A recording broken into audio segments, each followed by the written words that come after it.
Hi, everybody. It's good to be together with you this last session as we look back at 2 Chronicles 20, especially exploring the role of God in spiritual warfare.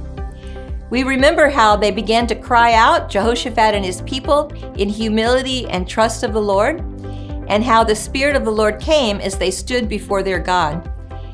By a prophetic word, the Lord began to give the king and his people the strategy to meet the great challenge before them, the vast army arrayed against them.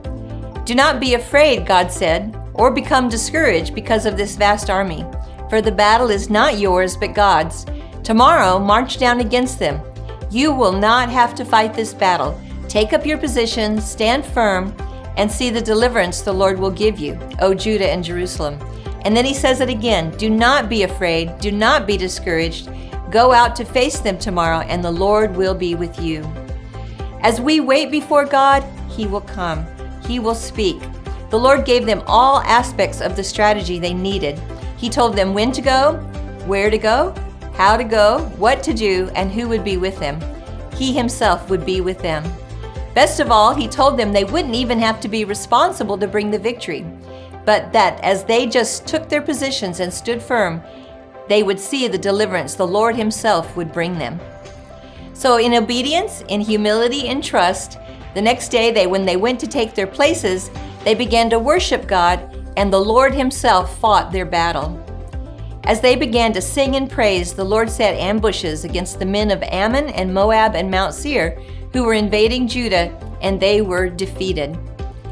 They saw the complete victory of the Lord on their behalf, and they didn't even have to lift their swords.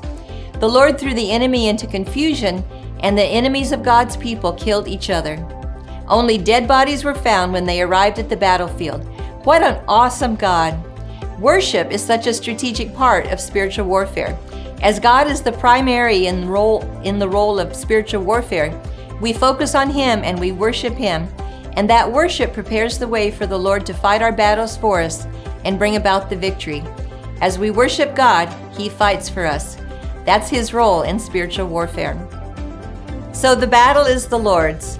Let us turn to him in humility, declare our dependence upon him, worship him, listen to him, do whatever he tells us to do, stand firm, and see the victory of our God.